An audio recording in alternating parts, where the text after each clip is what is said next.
You've met with a terrible fate, haven't you? You're a month out from the launch of Tears of the Kingdom. And you've just watched the final trailer. You're hyped, but you're new to the series. You know, there's a lot of shit there. You've seen the Zelda fans and their craziness. You need not worry. We're here, just like the Hero of Time, always going to be here for you. Campaign Comrades, whole crew, all four, doing the typical intro. We're talking about the Legend of Zelda.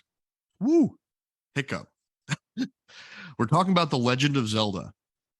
Our not game adaptation. Hopefully not. I don't want a Zelda movie. I do.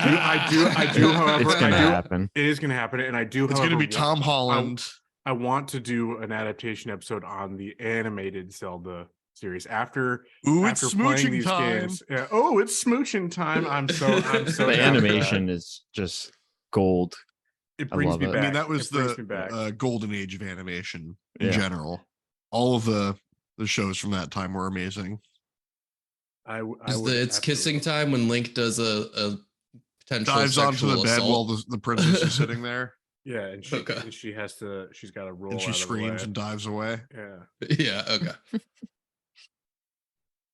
But man, I am pumped for this episode. I gotta admit, I was like intimidated before I started playing these, and we knew. I mean, as you should be. There's a lot there. Yeah, we were like planning our schedule out, right, for months ahead of time, and you know, we knew that we wanted to do this one. And I'm just like, I messaged Matt on like independently. I'm just like, are you okay leading this episode? Because I'm scared. Yeah, no, Matt is the only person that could lead this episode for us. You have a much more extensive. I mean, Zelda is a formative game for me. That's. I know we'll talk about like each of our individual experiences, but I wanted to like ask. It's probably better for Matt. Which mainline Zelda games haven't you played? I think that's probably the easier question, right? Twilight Princess and Skyward Sword.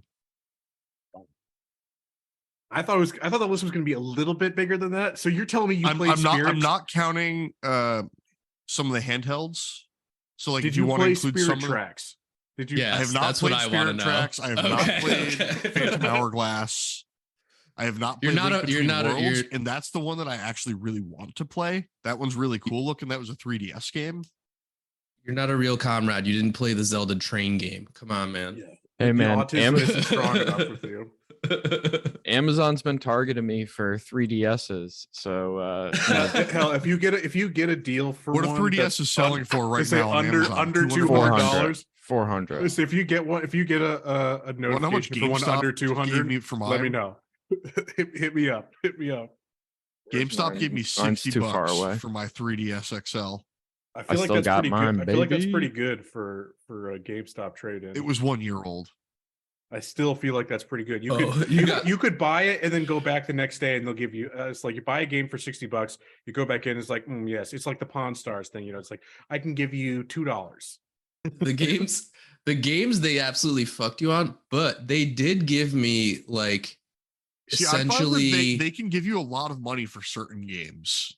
Like I sold them I sold them a broken version of Xbox Final Fantasy 15 because it was the launch version. It was fucking horribly optimized. I got like $20 for that game. Oh wow, that's a lot for a game. Yeah, I was surprised. I always had good luck with consoles. I could pretty much almost buy a new console. I sold them. That's what I did with the PS4. I sold them a PS4 that didn't play games, didn't play discs. Did you get is that how you got the Pro? Did you do that? Yeah, that's how I ended up getting the Pro. It broke when we were at 215, right? Yeah. And you were gone, I think, Ben. You were like home for winter break or something, and it had broken. So the only PlayStation we had was Andrew's. So like there was like a night where it was bad. You know what you could have played because you didn't have PlayStation and he's not on PlayStation? Zelda, because he's on Nintendo. Hell yeah. Oh yeah, Zelda. By the way, he's a boy and a girl because it is amorphous. Everyone knows He's that the when you're first. talking about Zelda, you're talking about Link. Yeah, but It took me longer than I am happy to admit to learn the distinction in my. I was an adult. Because I like for me it was probably when I played How confused were you when the you Wii played the Smash Wii Brothers and saw Brothers. Zelda and Link as two different characters? Yeah, for me it was like, I- who's this motherfucker Link? I've only ever heard of Zelda. It was like, Yeah, I was definitely confused. is there reasoning behind that? Why they have the branding behind not the actual PC? As far as I know, no. I mean, Zelda's think it just a was just- cooler sounding name. Yeah, I think it was just. Yeah. I mean, the second game. So, get into a little history here first. The first game launched as The Legend of Zelda. The second game launched as the Adventures of Link. Okay. So that one technically followed that namesake, but that game also sucked ass. Historically speaking, that game is horrible. They try to distance themselves from that game as much as possible. There was a point in time when the Link's Awakening remake came out, where a small contingency of weirdos on the internet were like, remake the Link's Adventures of Link in the Link's Awakening engine. And it was like, no, they would never do that. Like that game is something they are going to leave to the past. It The is dustbins of history shall Yeah. claim it forevermore. like I've played about half of it and like couldn't will myself to finish. Like it was When it comes to that game, they're like, the past is the past. And we are not returning. there is no Feel link it. to that past. Yeah, no awakening. I mean, jumping right into it, as I said, it's a formative game for me. It's also a formative game in general. It's one of the original NES titles that revitalized the gaming sphere after the original crash. You know, when the markets got so oversaturated with everyone having their own console and them all sucking and no games being good, and so many of them being produced. Sound familiar? So I mean, so Mario is still like the, kind of cash cow for Nintendo, but like I mean, feel he like is Zelda's got- essentially the gotta Nintendo be mascot, yeah, more or so less. Zelda's got to be a close runner up. Yeah. In terms, Yeah, in terms of I think of them flagship. being pretty close. Yeah. I mean, if you think about it, launching February 21st in 1986, believe that is launch year of the NES in Japan, or maybe like half a year after it launched in Japan originally. Like Zelda has been around for a long time. It's one of Nintendo's long-standing franchises that has survived. There's been a lot Older of than we are. Nintendo history kind of left behind. Star Fox, points from the grave. R.I.P. Captain Falcon does a Yep. salute. DK. Falcon So Punch. let's think about that for a second. Zelda, the big franchise. Then we got Smash Brothers, where Captain Falcon, who is a forgotten franchise. It's just the connections here. Like, Ganondorf in Smash Brothers is just a Captain Falcon clone. He just has the same moveset as Captain Falcon. but slower with more power. Yeah, doing my ginger haired boy, doing him dirty. Yeah. It's bullshit. Yeah. Man, No, I'm so hyped for sexy Ganondorf. Oh man, Matt Mercer. I mean, he was always Matt kind of Mercer, sexy. Ganondorf. Yeah, he's been pretty interesting. I like him in the Wind Waker style. Oh yeah. Yeah. Wind Waker Ganondorf's my favorite. He's always drippy. He's definitely got Yes. that drip. I mean, I don't know. Always He drippy. does not look great in the early. I was gonna creations. I say- mean, Yeah. Nintendo 64. They're definitely doing an anti-Semitism with. Yes, that's what I was about to say. With him. Yeah. I was about to say there In the there early were 3D games. some vibes from Even- his N64 rendering when I played Ocarina of Time. I don't think know if anyone most else of is picking them. up on I that. mean, he's Most a of them he's like he's got he's like a the- desert folk chieftain trickster. Yeah. With a huge old honker. With a Yeah, big, well, they keep the big honker ass- going. So the honker is still there, but it's It's the good. other stuff. Although somebody posted something of the new Ganandorf art, but took his beard away. Yeah, it's And he's- horrible. He's got a Yes, really, yes, really yes. an underdeveloped chin. He's got Andrew a, Tate chin. air quotes nice guy chin. All right, sorry.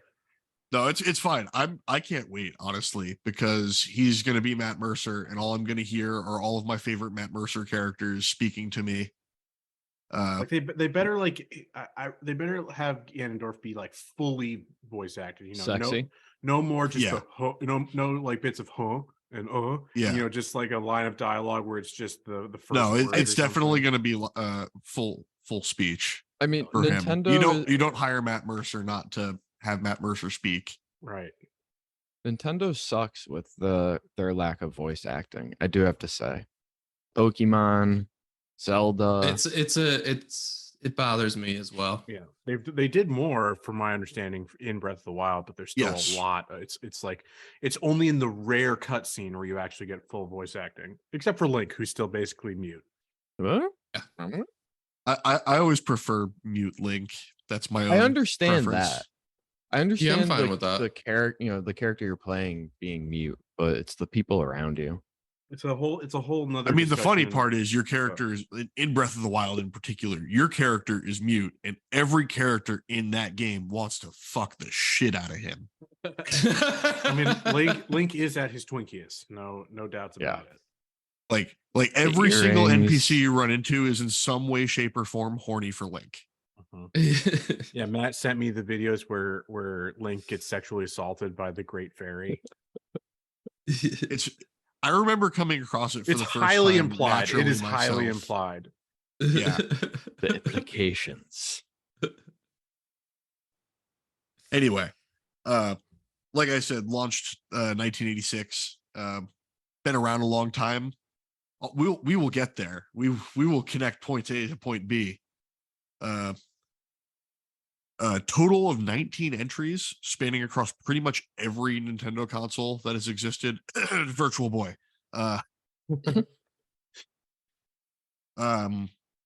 Starting, Legend of Zelda, Adventures of Link.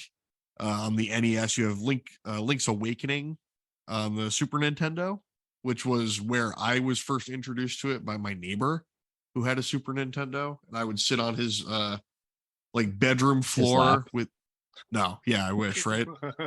No, it was his bedroom had this shitty 16-inch box TV that we would cram around and play his Super Nintendo on, which is all the memories. We must That's return re- to those ways. It's real gaming. Yeah. They had Link's Awakening released on Game Boy, which was their first handheld entry. I played the original remake of that for the Game Boy Color, where they added color in a new dungeon. Which Oh boy, dungeon the addition of did they add? Was that where they added the color dungeon? yeah. Is that a Yeah. racism? No, it's just Well- red and blue. Crips and Bloods. I actually I had this I want to jump in there because as I was starting Link's Awakening, because I did play a little of it on the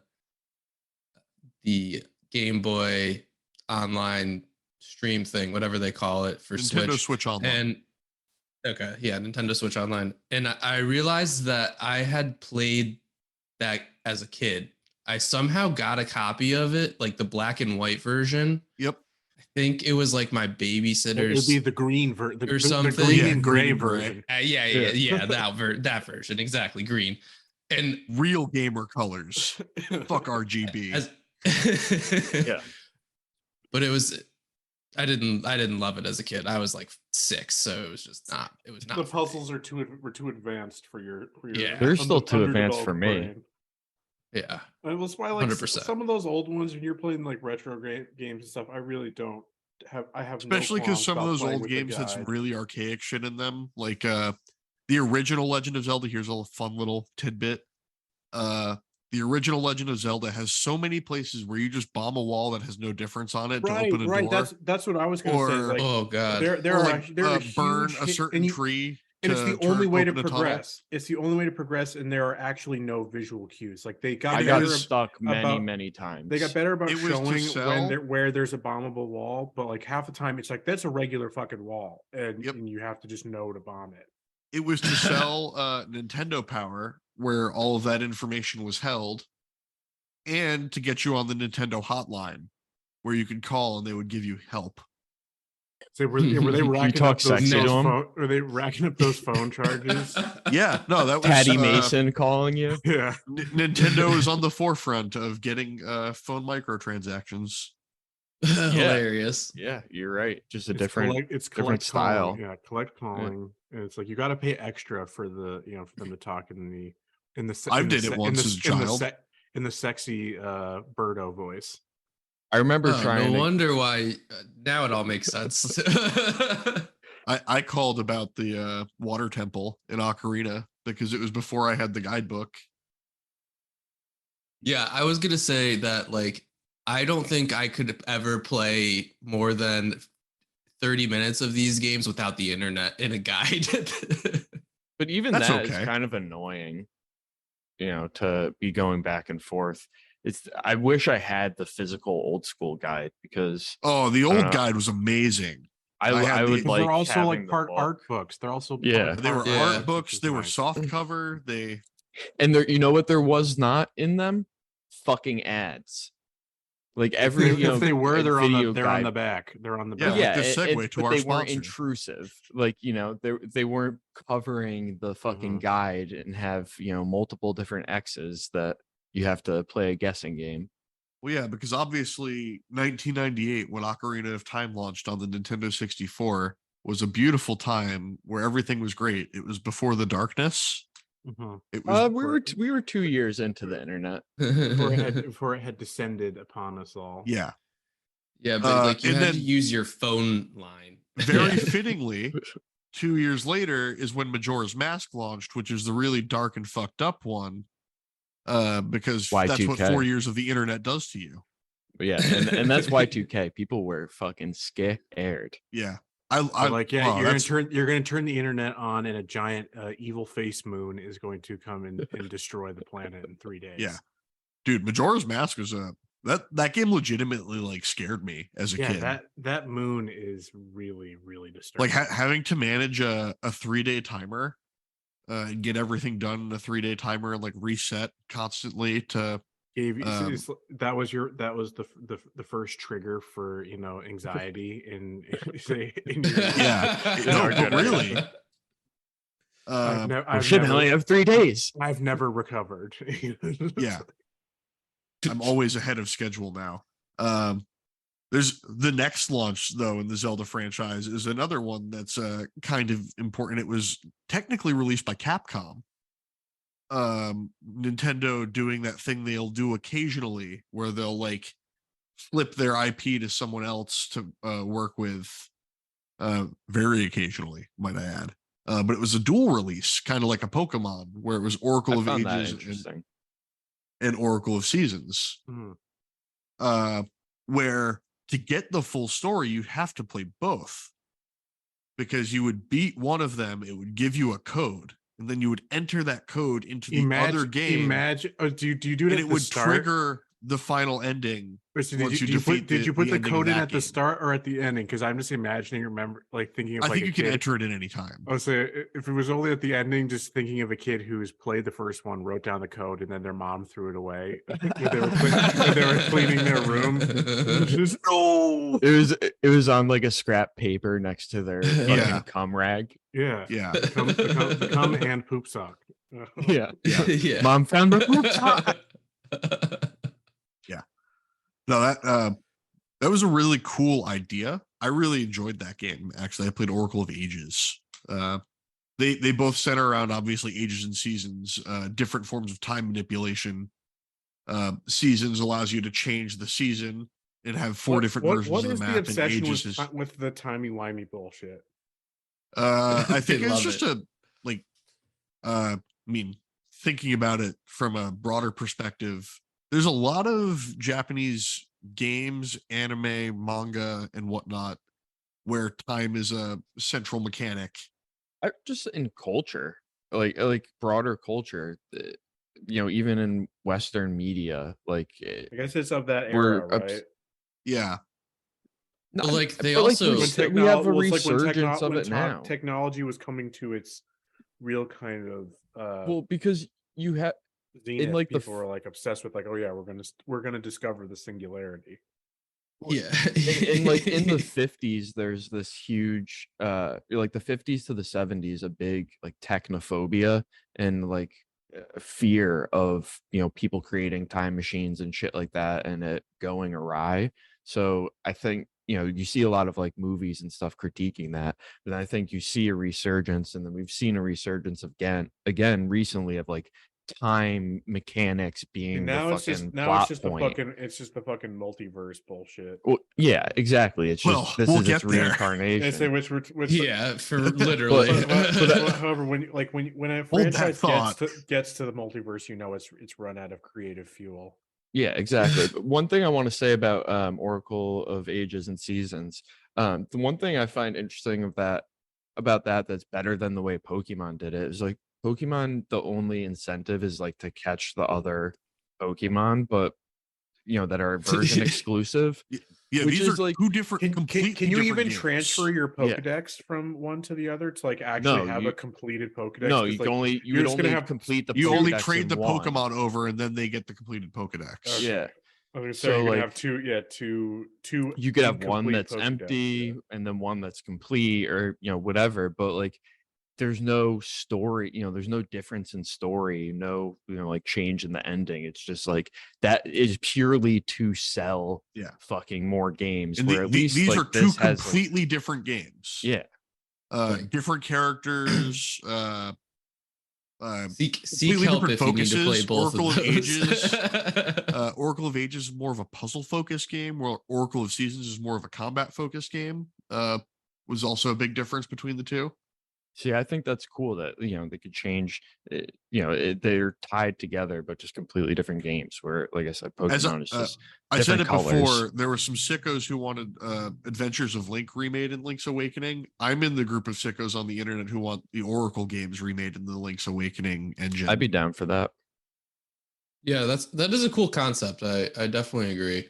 And obviously, me being the starry-eyed, naive one, I'd be like, Nintendo would put those both on one cartridge, right? I'd be really happy if they did. But like the pragmatic part of me is like, they're going to release it twice Hell for like no. $40 a piece, and I'm going to buy Yeah. both of $40, them. $60 a piece. Come on.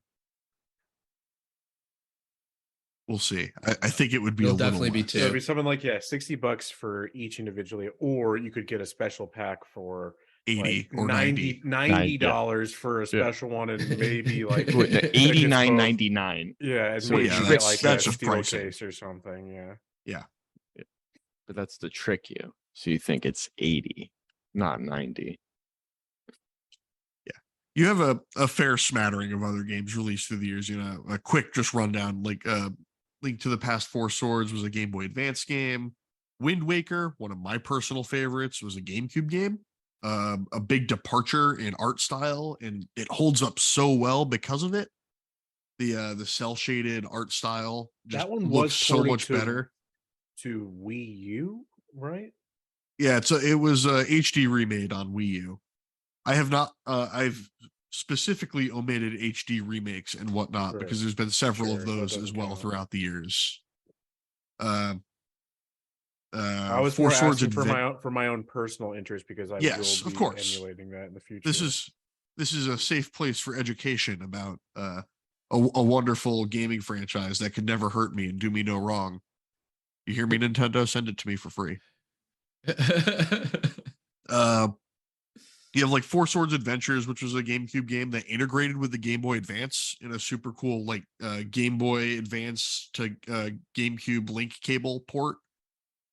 that you could use, and you could have up to 4 friends on their Game Boy Advance playing the game on the GameCube. It was like a Cool. one of those Did like they do that Nintendo's with always any been other doing games? wacky shit with Pokemon. screens and consoles. They did with They did Pokemon. that with Pokemon. Did they do it with any others? Matt, do you know? Yes, there was several. Final Fantasy Crystal Chronicles did this. I did this. I didn't even know that was a thing. Yeah, it was super cool. Trying to get that Crystal. Yeah. No, they Nintendo's always been fucking around with screens and With screens, consoles.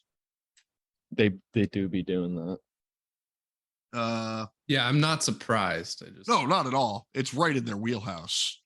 Yeah. Like, we have these 2 consoles, they should connect somehow. And then why not just make them one? Build them together. The final evolution. Essentially. You get like Minish Cap on Game Boy Advance, which I believe Ben played. Goated. Absolutely loved Minish Cap.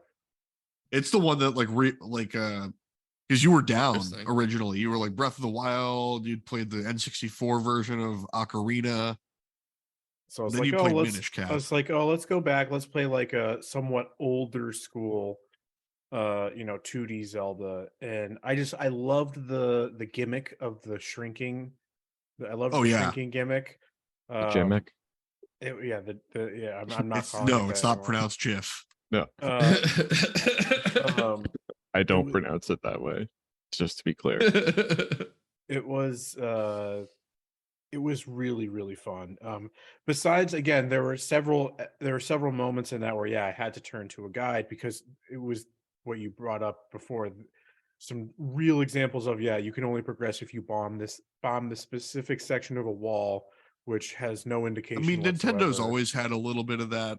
Super Metroid has a kind of annoying moment where it's like it relies a little bit on environmental cues because you see like a broken glass tube earlier in the game, but you cannot progress unless you realize that you sit in a specific glass tube and bomb it, and it shatters, and then you can leave through that tunnel that it opens into. See, the issue for me as a child with this was there was no internet, and I was lucky enough to like get a video game and then to have to pay like another $40 for the fucking guide. My dad was probably like, go fuck yourself. Like, what are you talking? What am I made out of money? You know? Go to So, the like, library. I just library. What are you fucking talking? What are you, gay? You gonna go to the Nerd. library? You nerd? Like, come on. Well, You know, so I bounced off a lot of games as a child that I wish I was able to play because of that financial barrier. But I really enjoyed Minish Cap. It was a lot of fun. It was the map was gorgeous. The pixel art was really, really nice. I found Elzo, your Cap companion, not to be that annoying, which is like a hard Yeah. thing to Well, I to mean, accomplish. in Zelda make a Zelda. not annoying companion Challenge challenge level literally impossible. impossible. Yeah. Hey, listen. But it was a lot of fun. I enjoy, it was actually, so that was Yeah. my first Full Zelda actual game. excursion into a full Zelda game, and I loved it. After that game launched was another big moment for Nintendo, where it was one of their first true cross-platform launches with Twilight Princess, which launched both on the GameCube and the Wii simultaneously as a swan song to the game. I mean, not really a swan song as much because the Wii is basically just the GameCube hardware with some motion detection. Yeah, they used the same And a size bigger discs disc. No, I thought they used the same. No, it was bigger. Yeah, The Wii is I mean, a that was just full-size because those disc. Yeah, discs yeah, had yeah. more data on them. You could put the small GameCube disc in That's the Wii. right. Yes. The Wii had And a the big disc. original Wii's all had a flap on top that had GameCube ports. And then they got rid of I think that. it was. Slowly, they were like, no more backwards compatibility. It's not as fun.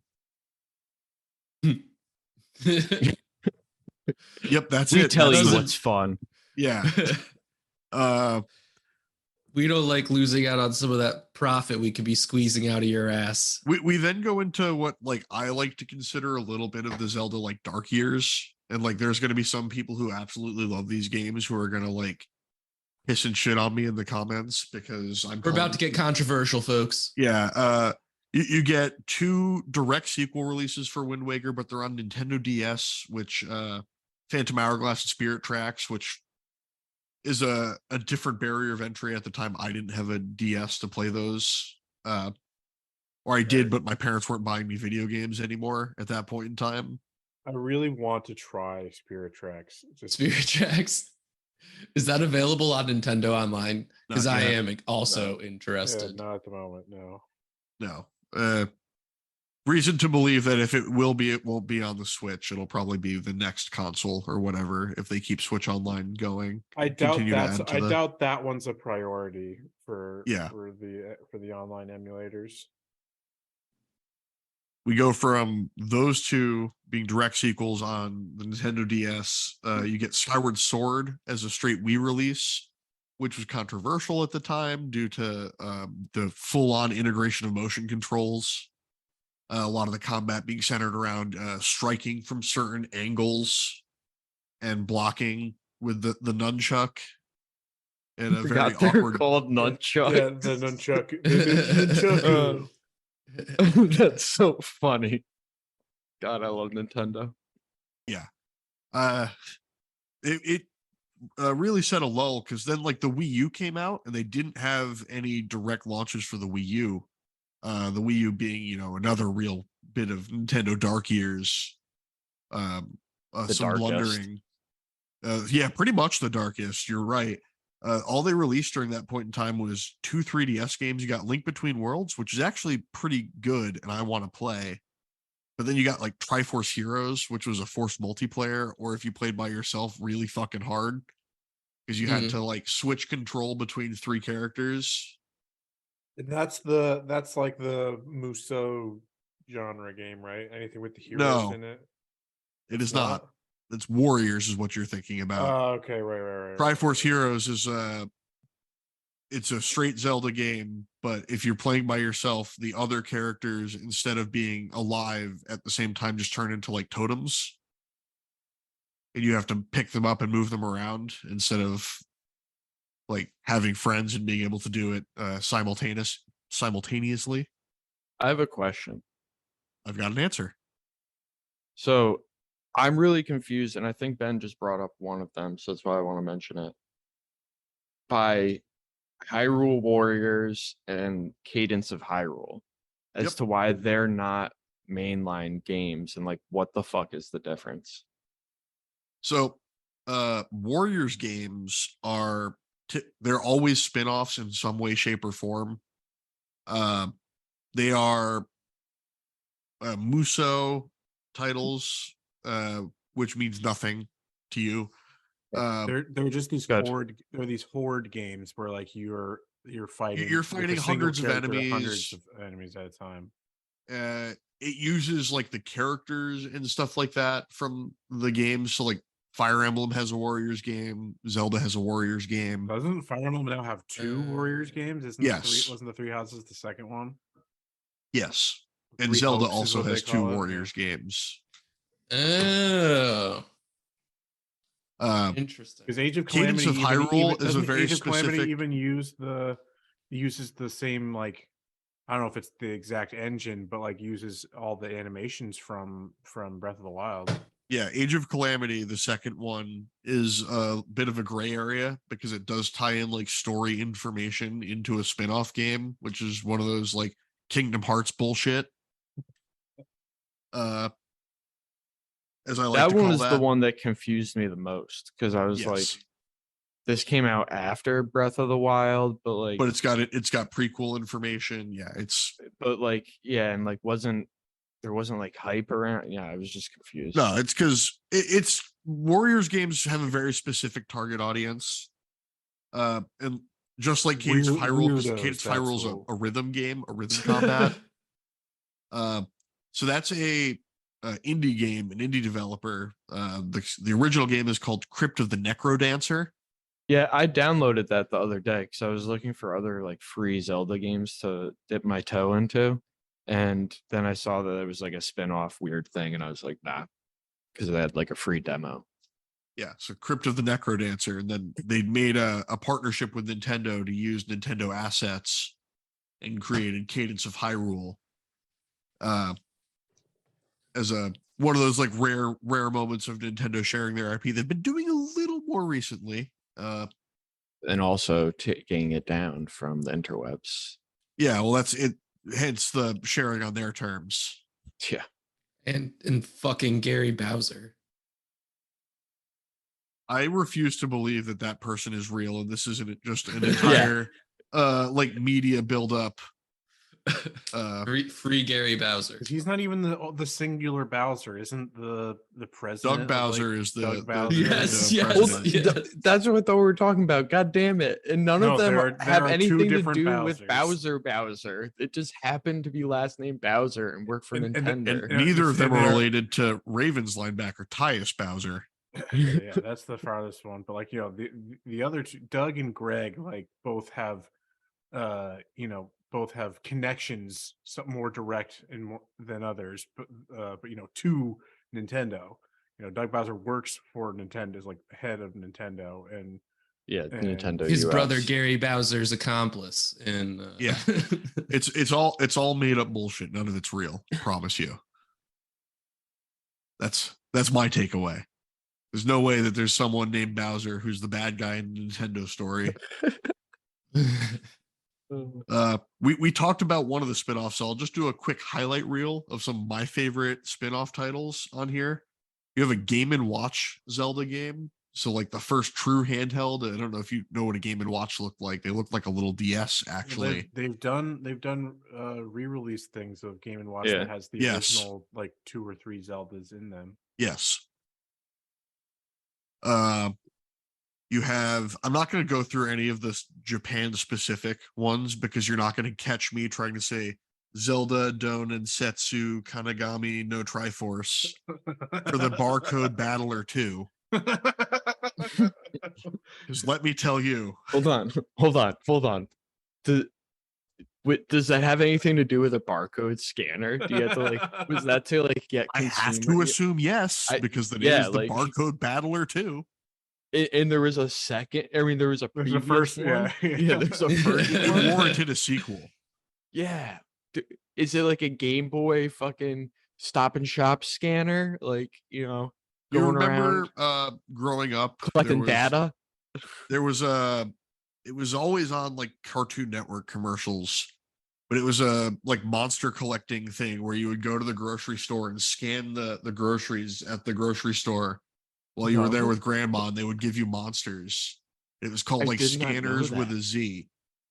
Dude, I do remember. I don't remember that. Sounds, I remember that name. That's just data collect. Like, they were just doing a social. Like, they're just studying people. Like, what do children look at a grocery store? How can we get them to take our product off the shelf? Yeah, so like, is it the amount of sugar? Is it the colors? Is it the funny little mascot? Give them little widgets as gifts. Hey, at least those kids were getting something for their data being stolen. Like, they're getting shit now. Like that, they had a good thing going. Would you feel better if your data being stolen gave you a little monster? Because that's what Pokemon Go did. I mean, fair. That's true. That's true. You got me there, sir. All right. You can't talk about Zelda without talking about the 3 CDI games: Link, The Faces of Evil, Zelda, The Wand of Gamelon, and Zelda Adventure. Have you Boy howdy, the Philips CDI was a thing. You've heard the rumors. The fuck's the Philips CDI? Of a remake. Remaking those. They're remaking those monstrosities. Philips had originally partnered with Nintendo to do a disk drive, and then Nintendo kicked them to the curb to try to work with Sony for a brief moment before they kicked them to the curb. And both Sony and Philips decided to make their own console based on their disk drive. One of them is still around today. The other is Philips. They made some DVD players, so yeah, more or less that's what the CDI was trying to be. Yeah. we had a brief stint in time on the US side where for the DS they released some Tingle themed games. Tingle is a man who wishes he was an elf who dresses in all green and dangles from balloons. Yeah, I think I can. I think I can picture him. I think I can picture him. Yeah. He was in some of Yes, the Smash games. And it's like you see all the time the funniest outfits from Breath of the Wild are usually involve parts of the Tingles outfit. Yes. What a name. Yeah, Tingle. When his balloons come back because they're on a timer after you pop them, he goes Kulu Limpa and he spins in a circle. Okay, good for him. What a character! But you got two. Is this Vinegar Strokes? Actually, you got three dedicated Tingle games in the US on DS hardware with freshly pickled Tingle's Rosy Rupee Land. Can't forget Tingle's Balloon Fight. And I got a Tingle game. Yeah. And the Tingle Adventure Pack on DSiWare. Give you a Tingle Adventure Pack. Yeah. We had Link's crossbow training on Wii. I actually played that one. Where it was a rail shooter where you used a crossbow because Link is definitely known for his crossbow and not his regular bow. Yeah. Which you could do with a fucking nunchuck. Like they had the nunchuck. Nope, it was a point. It was a point and shoot. You did it in Wii Sports Resort. Yeah, exactly. Yeah. Yeah. And then other than the Warriors games and Cadence of Hyrule, that's the broad sense of the spin-offs. There's some more that are Japanese exclusive, but again, you're not catching me pronouncing Irazuki Tingle no Koi no Balloon Trip.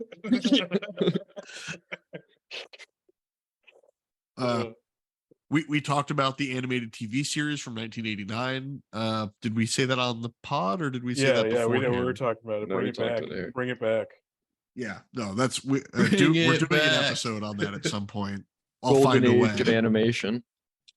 There's some manga adaptations and the that predate Super Mario Super Show. We'll have to do a joint episode. We could just do a Are those Golden technically Age of Nintendo anime? Cartoons.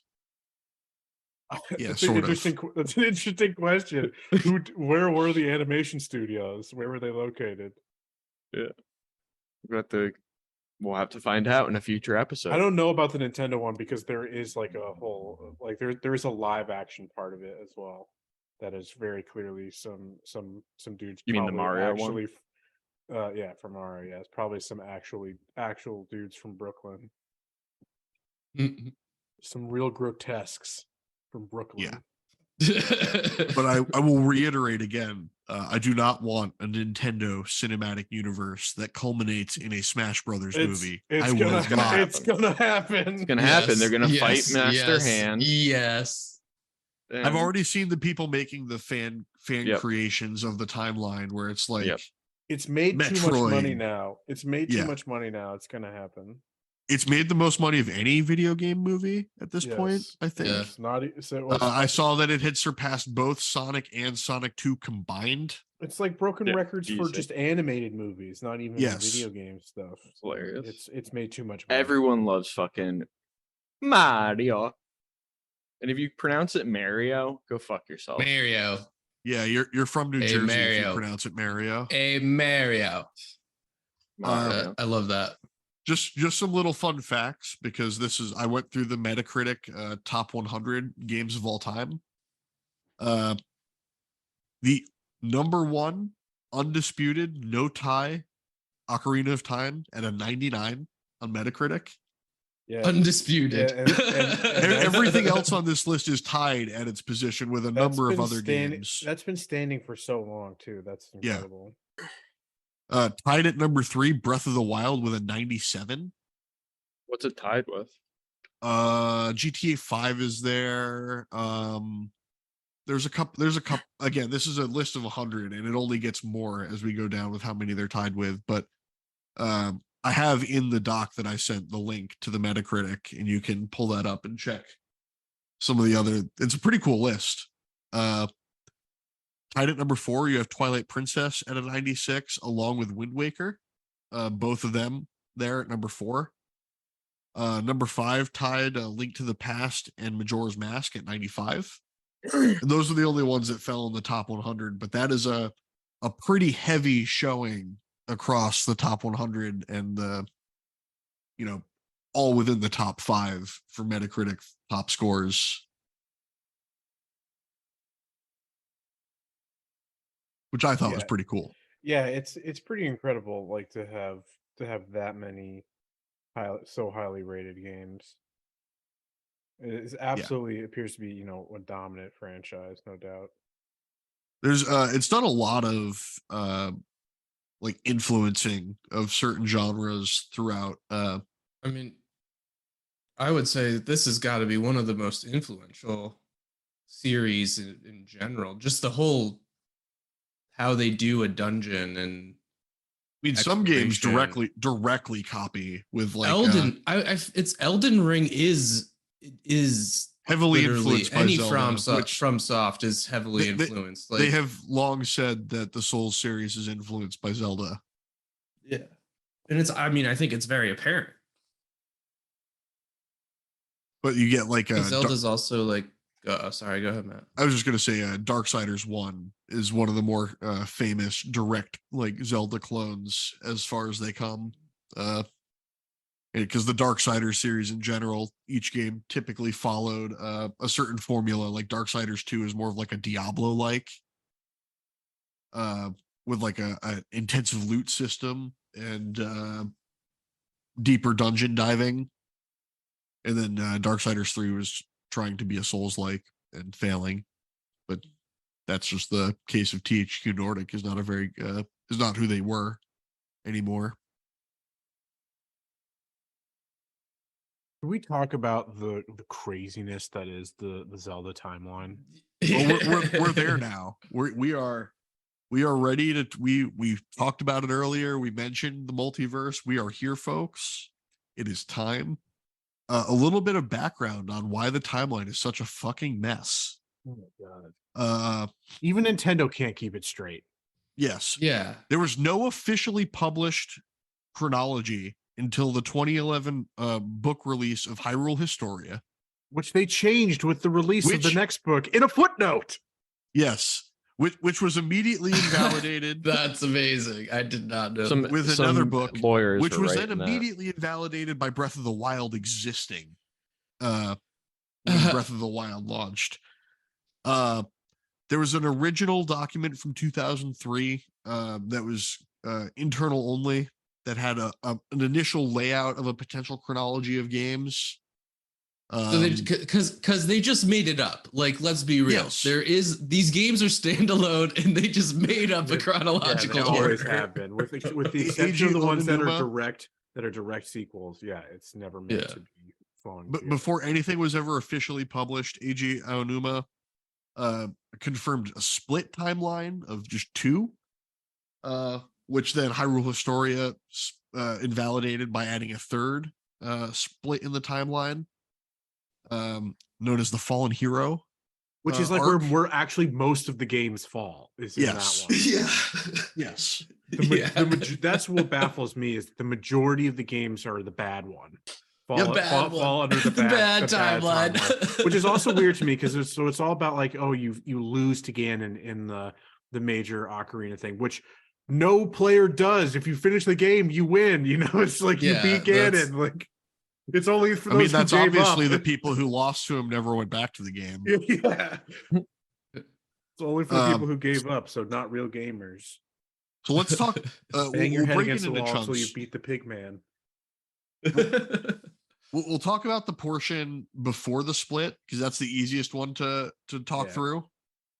It all starts at Skyward Sword. Skyward Sword is the original game. Like, it is the portion that starts the timeline. Well, first off, we get the creation myth in Ocarina, though. Yes. Yeah.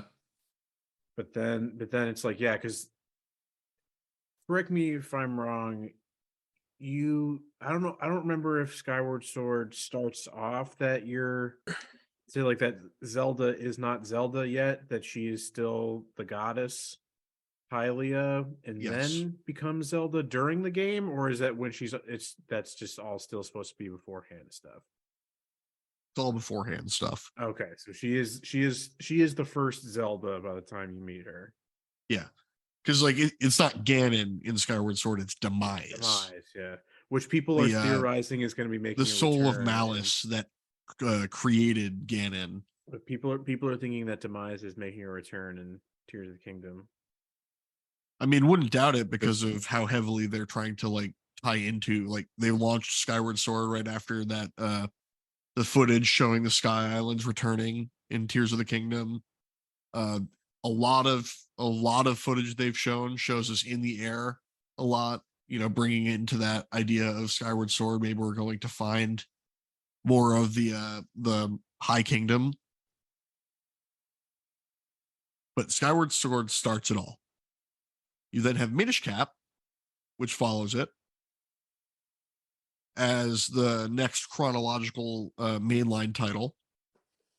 Which or how many games is Vati the villain, and does he have any real connection to Ganon and Ganondorf? Vati is in Link Like to a the Past, I he's like a- believe, is the name he's a- of the wizard. He's a demon sorcerer. Yeah. If I'm remembering correctly, and he's the name of the villain, it might be Agahim, actually. Either way, in Link to the Past, there's a dark sorcerer who summons Ganon. Because even like that stuff again, it's a real stretch to say that, oh yeah, this goes from one to the other, because it's like Yes. the No, thing that's the thing it's that's been proof sealed that there away wasn't a is- timeline with an initial thought. It was just making new games for fun, and then people wanted them to mean something together. Yeah, because like People are He's always in searching Four for meaning. Swords, Ben. okay, which makes sense because Minish Cap also is using, because it's not the Master Sword, it's the Four Sword. Yeah. And it's the other main gimmick is about Multiplication. multiplying yourself. Ultimately, Which is once why it's the fully- next once it's mainline fully game powered up is the 4 links. is Four Swords. I have a lore Again. question. All right. I think it's related. It will be related to the Four Swords because it's a numbers question. What is the significance of 8 throughout the series? Like, I understand, like, you know, as mythical numbers go, 3 is a powerful number. You know, you would think Hence 7. hence the Triforce. Exactly. You would think normally 7 is a powerful number, but like, why 8? Why 4? You know, is there any particular significance or meaning to that? Do you want my honest answer? I think it's bits. I think it's just bits and bytes. Fours and 8s are easier. I mean, that is interesting. I hadn't thought of it Where from does that the where do angle. the 8s come into play? Where am I? When am I? 8-bit. No, I understand that, but like, oh. you're from your question. I'd been watching some lore videos talking about the timeline, and it's just like in different games, like collecting 8 musical items in Link's Awakening. There's another game where you're collecting, you know, a lot of the like collecting missions revolve In around Ocarina, 8. you go to 3 child dungeons, 5 adult dungeons. And 5, yeah, okay. Is Link an adult in all of these games besides Ocarina of Time? No, No. because then there's He's a child in all of then these, there's right? the child timeline. Yeah. Right. Okay. No, there But like are Skyward time- Sword, Minish Cap, Four Swords, he's young Link. Skyward Sword. He's an I an mean, adult in canonically, he's a Skyward Sword. teenager in most of them Okay. because Japanese stories love the coming of age story of a teenage boy slaying absolute evil. Yeah, you're a kid. You're a kid in Minish Cap, but I'm pretty sure you're older in Because Skyward Sword. like Link to the Past, I believe it's implied that you're like 16 or something like that because you're living with your uncle. But it's also the case that pretty much, unless the ones that are direct sequels, you're never the same character. You're never the same Link. Right. It's never the There's same there's Zelda. only a couple that are direct sequelized too, which adds to the weirdness of timeline. Because like Ocarina and Majora's Mask are direct sequels. But that's And like also, again, Majora's where the- Mask where- reuses all of the assets of Ocarina of Time. It was a historically crunched game where they gave them like basically it says like 2 years because 1998 and 2000, but it was basically like a 13-month turnaround on getting a new game out. Which is why it centers around such a small idea of like a 3-day timeline reloop, because you can keep the map small but pack it with stuff that changes with the time. And that's just very meta of a crunch deadline, coming about constantly. Yeah. So- We then get to the final split game, which is the game that splits the timeline with Ocarina. They use Link that is game. maidenless. He is What? he is kind of forever to be forever to be maidenless, like to be so close to acquiring the maiden. I mean, but, Anime Link gets the closest. But Ocarina is where the timeline split starts. It's not a horrible way to do it. Like, I get the idea of this game can have 3 outcomes.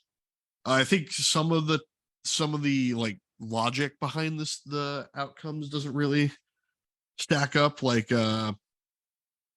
what's it called? Which one? So the victorious, either child or adult timeline. Adult timeline is sense. the one that I have the most trouble with. For me, it makes sense because it's there's something to do with like it's all about the paradox that ensues in with the time travel stuff. So it's like the child timeline is at the end of Ocarina, you're sent back Returns to your original childhood, time. like the game ends. So you are that the child timeline then proceeds from where you're sent back, from the point Yeah. of where you're sent back. That one I'm cool with. I get that. But then there's the paradox of what happens to the timeline of the original sending, where Link is now gone. There is no more Link anymore. Then becomes what is known as the adult timeline, where there is no hero of time for a while. Like, and it's a new Link is eventually born, and Well, yeah, there's it some basically shit going on. revolves around there's no Link. Ganon comes back eventually, and the goddesses Shocker. and the goddess is like, well, we don't have a hero, so time to just drown everything. I mean, like all gods do, bring a great flood. Yeah, I mean, our God's about to do it to us soon enough. So. Flood it, and let's start over. Start from scratch. Yeah.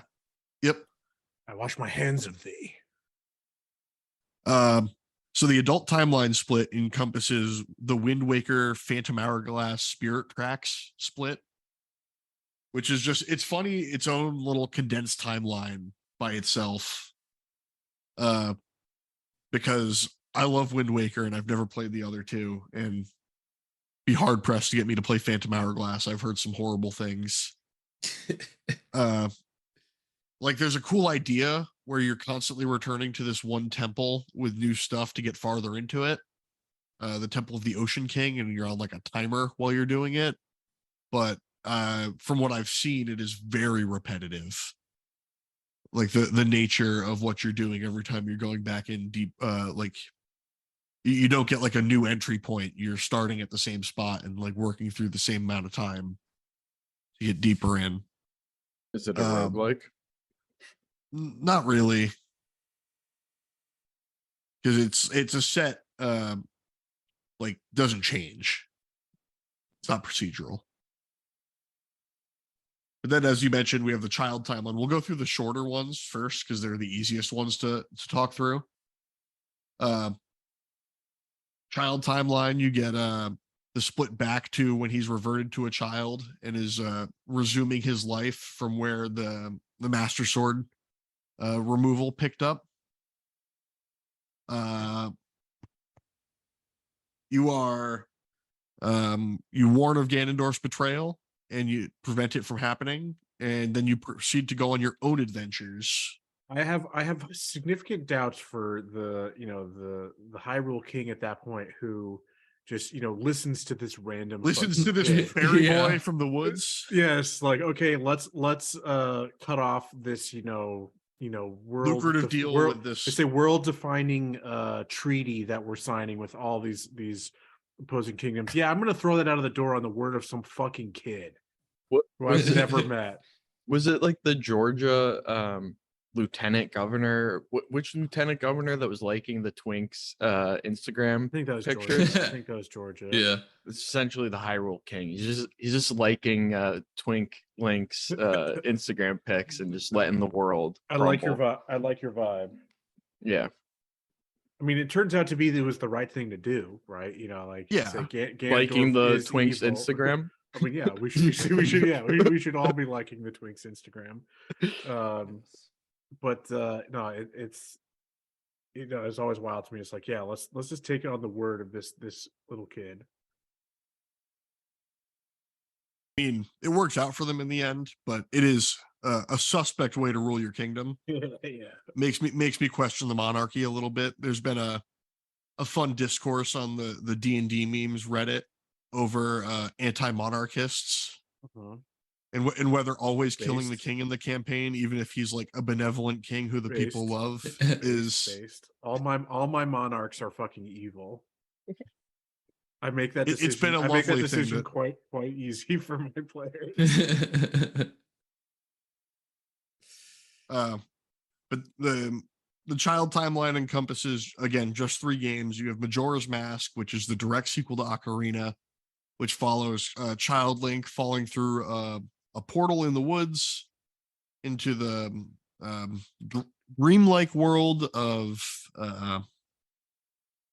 shit. What's it? Fuck.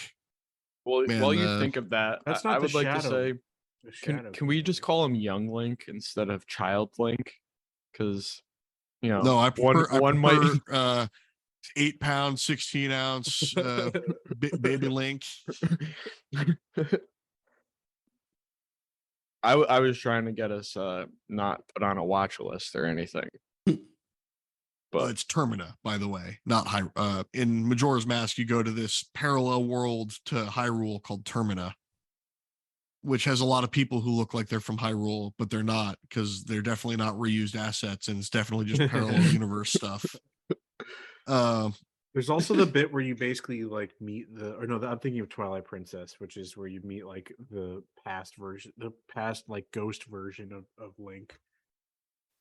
There's Who, like, helps you power up and shit. Yeah. There's some fun. One of my favorite cameos is in Final Fantasy 1, which Final Fantasy 1 and the original Legend of Zelda were fighting to be the best adventure game on the NES at the time. And if you go to the elf village in Final Fantasy 1 and go to their graveyard, there's a tombstone that reads, "Here lies Link." Got him. R.I.P. Yeah, Ganandorf Yeah. finally got the op. Got the op on him. Little fun little Easter egg thing there. But Child Timeline goes from Majora's Mask to Twilight Princess. So it's canonical that the young Link, thank you. who survives through Majora's Mask and the end of Termina and all that it could be, goes on to be the hero of Twilight Princess, which is it implies that guy's gone through some fucked up shit, because those 2 games are pretty dark. That iteration of Link has had some rough times. It could have been a lot better. Could have just gone to. And does Zelda ever apologize? No. For sending him Women. back to that? No. Fucking women being He selfish. probably doesn't know, to be Never honest. once paid for drugs. Like her memories probably don't transfer back with the time jump. It's not an excuse. No, it's not. She should apologize anyway. Stop excusing women. You're right.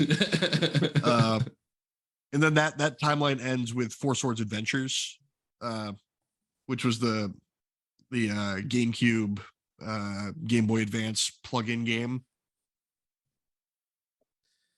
One that I know Sorry. less about, so I'm not going to speak about it much. We could have a Four Swords adventure here at Campaign Comrades.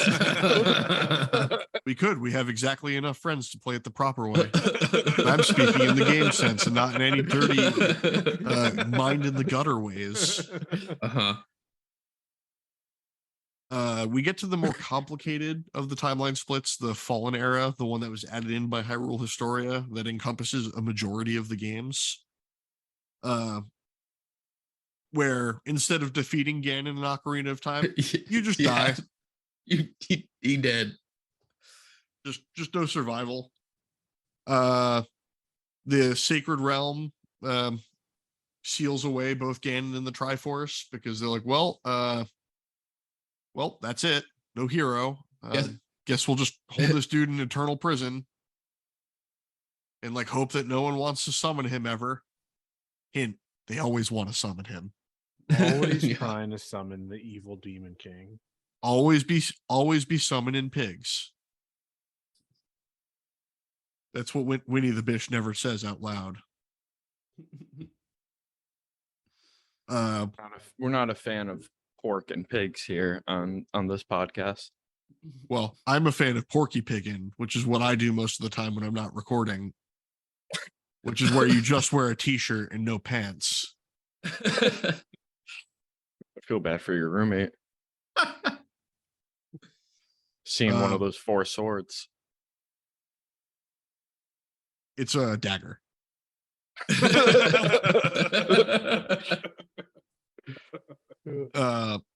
the Fallen timeline starts with Link to the Past, which isn't a horrible place to start. Any timeline that's a fun game leaves a lot open to interpretation. One of my personal favorites, speaking. Immediately followed by both the Oracle games, and then Link's Awakening and Link Between Worlds. Link Between Worlds is supposed to be a direct sequel to Link to the Past, so I'm glad that they're still in the same like grouping in some way, shape, or form. Where they like reuse the same worlds, but you're going back many years after the events of Link to the Past.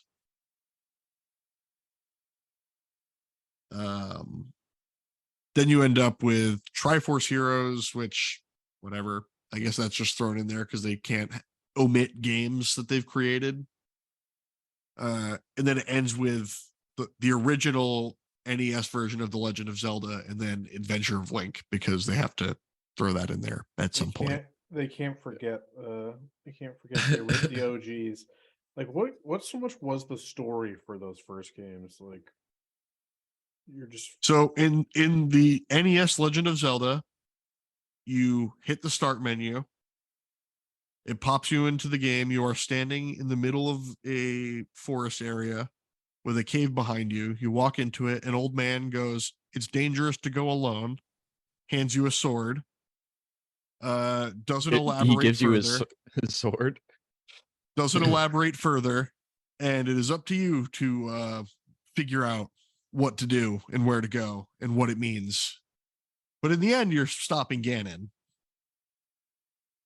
I mean, really is Souls like in that sense, you know, like that there's no guidance there. It's just here you are. I mean, that was the golden age of the NES. Was you have no fucking clue what's going on. Yeah. By our guide. Yeah. We'll tell you what to do. Oh, you didn't know to burn that one tree? How silly. We're having a laugh at your expense. While we count our doubloons. So, Matt, what is your favorite? That's a really tough question. Because it's hard to pick your favorite child in a franchise that means so much to you. But if I had to pick an absolute favorite, it's a coin flip between Majora's Mask and Breath of the Wild and Wind Waker. Like on any given day, given my mood, I could make an argument for one of those three to be above the rest. If you put a gun to my head and said, which one do you want to play more? It'd be Breath of the Wild. If you put two guns to my head and said not Breath of the Wild, it'd be Wind Waker. Okay. All right, that's fair. That's fair. I'm hoping Tears of the Kingdom surpasses that. But where do you see Breath of the Wild and Tears of the Kingdom falling timeline wise? Because I feel like those are They're the it's fun been up little for bow tie debate. where It's been up for they're so debate. far in the future that it's when all timelines converge, and we don't have to think about the fact that we have artifacts from multiple different timelines in one game that have implications that destroy our Hyrule Historia. Can I take this opportunity to vent my frustrations with Breath of the Wild? This is a safe place. Granted, I like seeing Tears of the Kingdom trailer, seeing that it's going to be stronger story oriented, that it looks like that they're bringing back dungeons and just seem to be improving on a lot of these things, even some of the mechanical stuff that I'll discuss. Like, I will go back and really try to. This will be like my third attempt at trying to go back and play through Breath of the Wild, but like, there's a whole bunch that I think that there's problems with. Like, I think I do think that most people view that game with some severely rose tinted glasses. That they're like, oh, it's like a pinnacle of open world game design because the exploration is so natural and rewarding and all this. And it's like, what are the fucking rewards, right? You see this the touted as like, oh, see the thing, go to the thing, like oh, there's this cool like dual peaked mountain, there's what's on the top of the volcano. It's always the same fucking thing. It's either a shrine or a Korok seed. It's these things are always these things are redone. And even for the shrines, it's like only some of them are puzzles. The other ones are either the fucking where you fight the same guardian thing that's just a bigger hit point sponge, or you just get the chest and the thing and the orb with no puzzle at all, no unique puzzles at all. I think the omission of dungeons fucking sucks. It's just like the pinnacle of what Zelda is supposed to be in my mind. But to me, the main issues, and it ties into the things about explorability is the gear system. I think the gear system is just fundamentally flawed. Terrible. I hate the fucking how quickly shit breaks. Doesn't even have to be. It's like there's even part about like not even with weapons, but about like armor. Yeah. Like a gear system needs like needs two fucking things, right? It needs objectively good and powerful gear, and say like let's think about armor or whatever. It needs really like powerful armor, but it needs to be really hard to get. And so granted, this is stuff that since I haven't played through it, I don't know firsthand. This is all stuff I've read. But like in Breath of the Wild, early game armor is viable till end game via upgrading. And like like the advanced armor is treated really inconsistently, so it really kind of goes against those two things that are really that are requirements for a good gear system. But so like some of the really good armor is like too easy to get. The ones that I see talked about a lot are the barbarian armor and the ancient armor. It's like either like a Google search away or just collecting enough of the ancient cores or whatever, like both easily accomplished. But then like there's some really bad armor that's very hard to get. Like you get like the classic Link outfit, the armor of the wilds, the iconic look, the green tunic and cap and all that. Yeah. You only get that by beating all 120 shrines, and it gives you a really shitty bonus. You get a bonus to the Master Sword, which by that point in time has already been outclassed by every other stronger weapon that you find, which is itself a huge problem. But the how they treat the Master Sword, how they treat the Master Sword is a fucking slap to the face. With how like the Master Sword should be the best weapon in the fucking game. The fact that you end up using it, no, it's not, because like it's like everything else is more powerful, and like you end up using it for is fighting your regular mobs, or you use it to mine things. I heard someone describe it's like it turns the fucking Master Sword into a shovel, into a glorified shovel. See, I disagree there, because the Master Sword is still the strongest weapon in the game for multiple reasons. It has no durability. It is always in your inventory. It gets a power boost against malice-driven enemies or calamity-driven enemies. So it's got a boost in any of the divine beasts in Hyrule Castle and against Calamity Ganon. But everything I've seen and read is that by that point in time, you've collected enough good weapons, and it's the pluses that you give for it are only there because of the flaws from the rest of the gear system, right?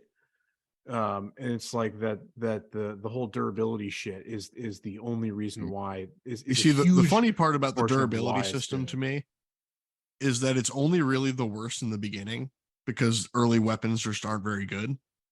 But It's- here's my other But problem. you're not a casual player, or like, you know, like you're a better player than most. You know what I mean? So like, think of your normal person picking that up.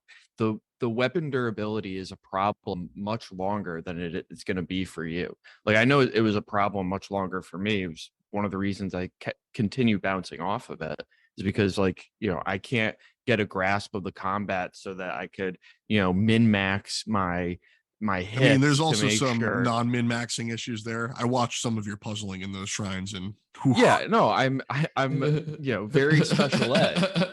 There Especially was a when I'm certain doing point in multiple time where you things. stopped and just asked me to solve it for you, and I Yeah, walked for away sure. from chat for like 20 minutes to see if you would do it by yourself, and you came back and you were still in the same spot.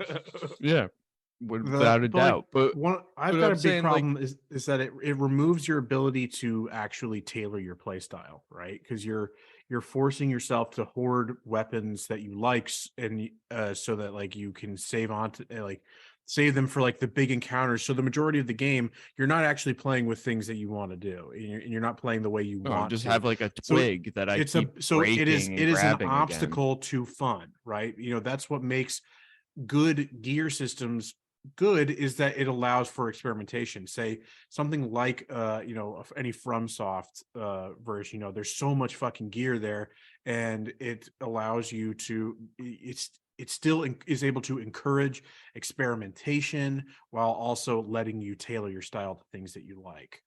Well, it's like you were mentioning the armor, and the armor in this game isn't really a like protection basis as much as it's a utility basis. It's like the barbarian armor raises attack, so that's why people like the barbarian armor. It's those buffs that it gives you. And like the Zora armor allows you to swim up waterfalls and allows you to swim faster. There's I think it's the Flame Tongue armor is the name of it. It's the armor you get from the Gorons. Allows you to traverse through high temperatures without taking damage. And then there's a set you can get from the bird people that allows you to traverse through the cold without taking damage, without having to eat food to warm yourself and stuff like that, or carry a torch. It's really more about like exploration driven utility. Like the rubber armor makes you immune to lightning, so you can walk through a lightning storm with your stuff out and not worry about getting struck by lightning.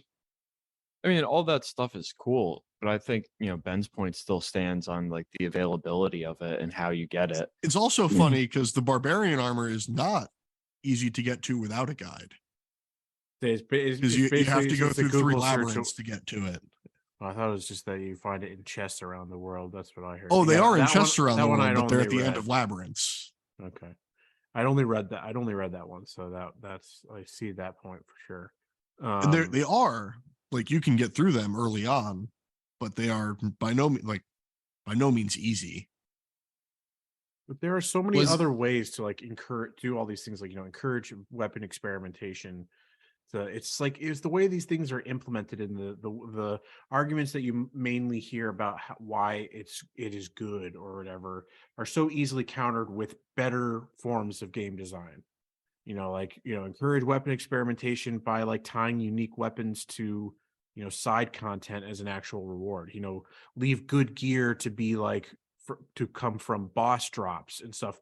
Again, it's like what From Software does is a good model in how that shit works. You're gonna find some things through random exploration, but, you know, it's like leave the common weapons to drop from the common enemies, and that also gives weapons like a more narrative significance, right? You know, it's like you're more tied to this, like I got this fucking cool sword because I beat this cool boss, and now like I feel cool that I get to fool on other bosses with this gigantic sword type of thing. And you get that with the champion's weapons from each divine beast. And those are distinctly the weapons that can be repaired. Yeah, it's like, okay, it's like, because they could have also do a gear repair system that's more extensive, like in the That's Witcher. one of the advantages of beating each divine beast is you get another weapon that you can technically have constantly. You know, so like the Witcher, where your swords break, but they're still usable, but like you get a significant debuff while they're broken, damaged, or whatever, and then you got to just get them repaired at a blacksmith, or you can get the repair Oil kits, them. or you can do like it's the repair kits, repair kits that you can do them on your own. But still, to me, the making the Master Sword not the end game weapon is a crime. I mean, again, it still is, especially if you get the DLC, because then you get the full power Master Sword after the 100 trials. Yeah, not going to do that. Yeah. not going to do that. Matt, is this the first game that had like stamina No, as a in a Zelda Skyward game, Sword had stamina. Okay. Because that's the other thing that the limit of stamina climbing is just something that frustrates me. When I don't mind the climbing. Well, that's why you're supposed to go through shrines to get more stamina. I so that you like can explore more. No, I know. But then it's like it's all these things tied back together, whereas like shrines themselves are like not like they get kind of repetitive and like are not like that, are not as it gets, that shit gets old kind of a way, and like that's the Well, and like there is logic behind it. Like, yeah, of course you could grind more at the shrines to unlock things, but the point of it being that like that level of grinding to get to that fun portion of the game is what makes people bounce off of it. To me, it's like these are obstacles, not challenge. They are obstacles to enjoy, just to enjoyment, to fun. They're roadblocks to the fun, which is the biggest problem to me. Like for an open world, it's like what you're talking about, Andrew's like, I find the limitations for climbing to be a little bit better implemented, because that's a way to have barriers to like, because you can climb everything. Well, but it's a good way to encourage more exploration, is like that you got to level up to be able to climb to get to this level, and things are going to be like at a higher rate, and like it's like, because if you didn't do a climbing stamina, it would be like the Horizon system, where there would just be walls that you cannot climb because they are not meant to be climbed. Yeah, that they're gated off in a similar way. So I don't mind that one, but to me, it's the running bit that to just get from point A to point B is also a chore in this game. Mm-hmm. In an open world game, because I don't like the horses either. Like, same. In order to make an open world game fun, the traversal has got to be a priority, and I find it as not as big of an obstacle. Well, but, and then like one of the issues that I ran into with that game in particular was putting all of my like points and stuff or effort into the stamina, because running was so fucking difficult, and then you're that getting like you don't put it into health. Yeah, and then you're getting exactly. two-shotted by a bokoblin. Yeah, exactly. Or not So, not a like, bokoblin, but like maybe like the gray bokoblins, but yeah, mokoblin will just fucking one-shot you. yeah, so that was an obstacle there of like having to really pick and choose where to put your grinding in, just so I could traverse more quickly and more efficiently. See, it's funny because I just look at it like you're viewing the shrines as grinding, and I just don't view it that way, because it was more for me. That's fair. Every time I'm going around the map, I'm finding a new thing, and I'm going to do that new thing, and not like, oh, I need to do this because I need more health. I viewed it more as every time I came across something to do that thing, and I found a pretty good variety in the shrines. You get the shitty balance board ones; those suck. Yeah, the motion controls there are three low. There are 3 tiers of combat ones. There are, but they're all the same. But they're all the same. They're all the same enemy. Like they that one again could have different weapons and different attacks. I've heard that the ones that I've seen all I mean, seems to it's be the same, and it's a Especially the early difference of ones the typically axe. only have a spear or an axe. Yeah, it's the difference between an axe, a spear, or like the double blade, or like two swords, I think. They But it's have up all to 3 still that weapons and different robot. beam attacks. But it's a different flavor of the same thing. It's like And putting they all mustard have on the your same hot weakness dog. of being shot in the eye. They all have the same weakness of being parried.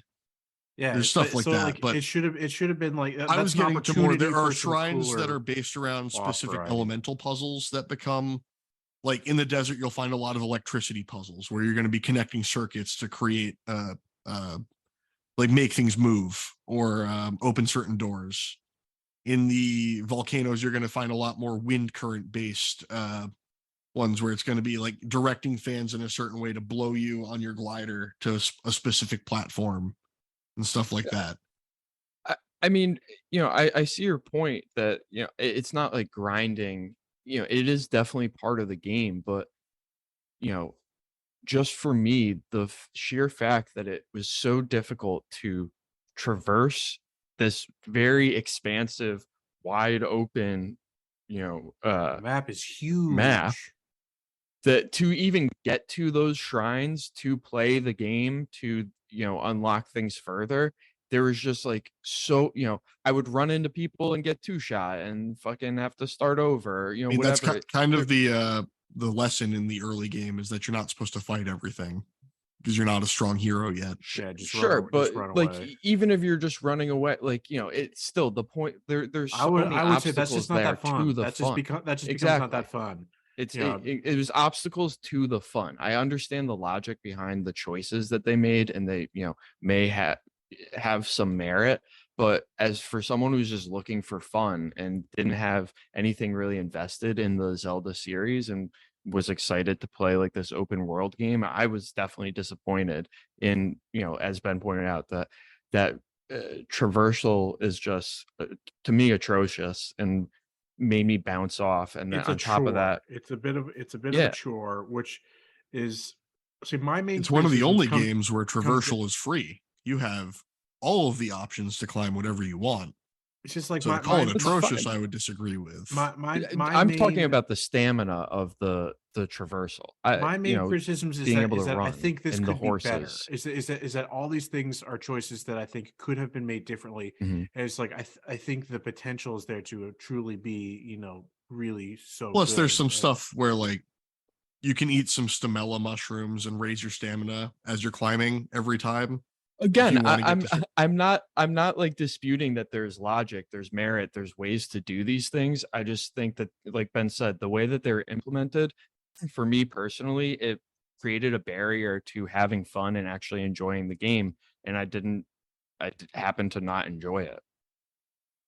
I tend not to like I personally tend not to like cooking things either, just because like I can't keep like I need a fucking recipe book. This Mhm. is like I hate having to have like the fucking 10 million guides open to try to like again to like how do I make this fucking thing? How do I it's just it's a time sink that I don't find to be as rewarding for it. But like so it's again, it's more these are it's just it was my critiques are implementation things. I think there's a lot there that is good, and I mean it's a gorgeous game. It looks so good, even running on at this point ancient hardware.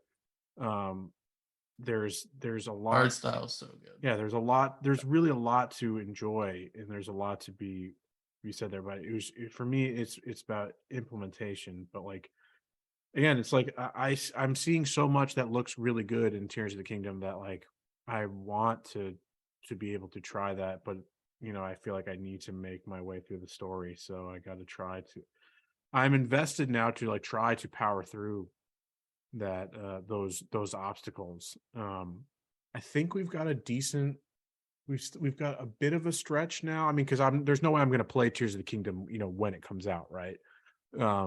So like pushing that one out, I think I've got some time coming up to be able to play it. I think it's yeah, I've because got Hades is short. I've already done what I'm going to do for Hades. I all I needed was one successful attempt I've looked up the final and watched the final story cutscene stuff, so I've gotten all that. So I'm good for there. But like, yeah, my next game is I'm starting. I'm gonna play the first Nier game for the month after that. So you're But, doing Replicant?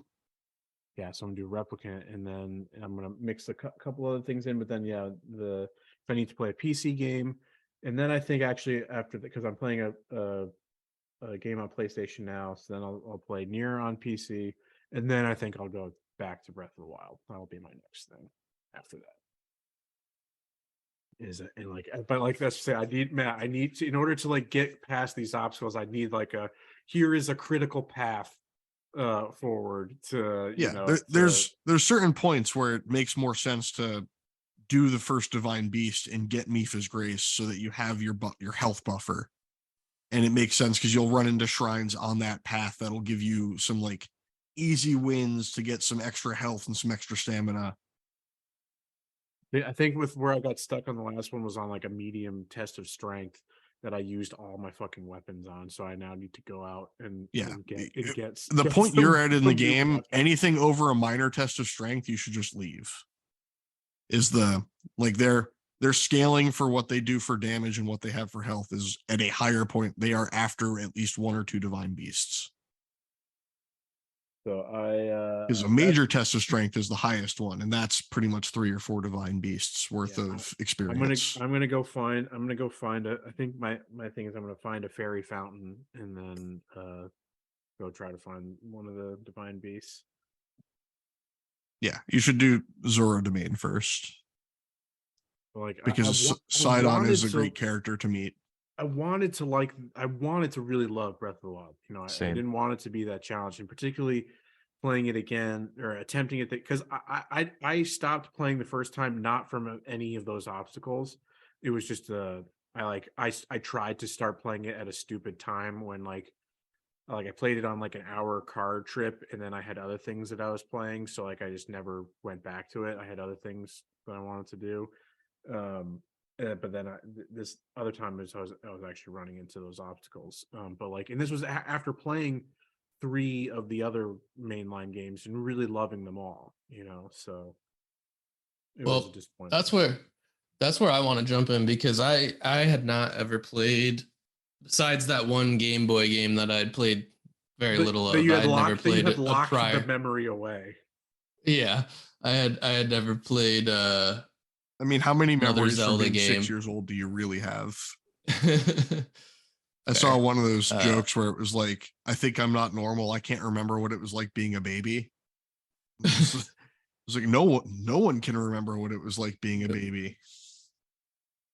But playing Ocarina of Time, and I did play a little bit of Link's Awakening. I'm probably gonna go back and play some. I might get by the new Link's Awakening actually, because I do enjoy. I loved the remake. I did enjoy those. I absolutely love. That's probably my favorite one so far. It was a really well done remake. I love the end. I want the art style is cool in that engine.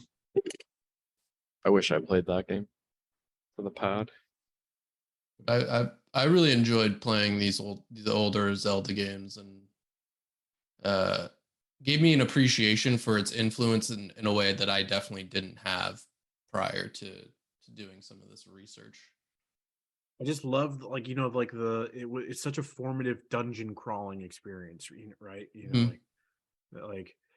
I don't get the part of the fan base that would say like, oh, I'm tired of the old Zelda formula. It was like, there's a reason why that thing stuck around for so long, why this franchise is like getting on to be almost like, it'll be 40 years old in a couple years. Yeah, 3 years from now. 3 years. It's like there's a reason why it's lasted that long and has been so successful. That's the interesting part is like, I do think in a way the divine beasts do function as traditional dungeons, but they function in a broad sense that the entire dungeon is a puzzle. Like it is more about manipulating the divine beast into orientations and positions to make the paths forward Reduce the saw paths I forward. saw one critique of one where it was like, this is like an immersion breaking point where I think it's in the elephant puzzle where it's like you've got to change some orientation of something and it's like you do it in the pause menu where the guy was like, excuse me for not thinking that thinking that the pause menu is outside of the universe of of what's going on. The tablet that he uses for all the slate, the Sheikah slate. He's supposed to be pulling up the Sheikah slate because he downloads the map of the divine beast. So it is funny that they gave him an iPad. Yeah, well, they gave him a Switch. They did. It is funny that Link is an iPad kid now. But I mean, again, like my struggles with Breath of the Wild do not in any way hinder my or degrade my new love for this franchise. I'm a little, with the one exception of like, it sucks to me that like I'm such a fan of the old style that like we're probably not going to get those type of games anymore. Like, with how successful. You're more likely to get older remakes. Games remade. Which, okay, fine, that's cool. I'll take it. I'll take that because I haven't played those. So yeah, I would accept that, but I'm still anticipating a Wind Waker Twilight Princess port at some point on the Switch. I wouldn't be surprised if we got some of the handheld Zeldas brought forward. It's probably going to be a long time before I get back to these because we've got so many other things that are upcoming for the podcast, as well as some really highly anticipated releases. But I definitely want the Final Fantasy 16. Yeah, hell yeah. The ones that I'm definitely going back to, whether I emulate them or maybe by the time we get to re-releases and stuff, I want to do Majora's Mask, Wind Waker. You should do that on the 3DS version again. That's probably what I'm going to do. Because I enjoy totally on the 3DS that you're playing it on. Yeah, absolutely. The 3DS that rhymes with Reamrek. Yeah. But yeah, I am a convert now for sure. The one thing I wanted to bring up though is, and we're running long. We're running late, but we'll be fine. I'll just edit it. Is wanted to throw out my tinfoil cap thing of like what's the political ideology at play in the of the different goddesses. No. But like, I mean, it is definitely a capitalist. Yeah, but it's just the one we already touched on. It's the monarchist. Yeah, they're clearly monarchists. Yeah, they're clearly all monarchists. But like, yeah, there's every iteration is monarchist except for Wind Waker too. It's just the idea of the Triforce to me. It's like basically for me it comes down to it's the whole thing about like the Triforce is the three elements of the three goddesses, power, wisdom, and courage. And if you do not show like the controlled deference to all three, it breaks apart and you just get the one piece that most exemplifies your personality. So basically the Triforce, it is a triangle, it is triangulating, it's literally some radical centrist shit. It's like the only way forward is through the middle. Yeah. It's about meritocracy. It's the middle way. If you work hard, you'll if you look at it, the three pieces do leave an opening in the middle. But yeah, so it's like that the enlightened centrist is the only one who's capable of wielding absolute power.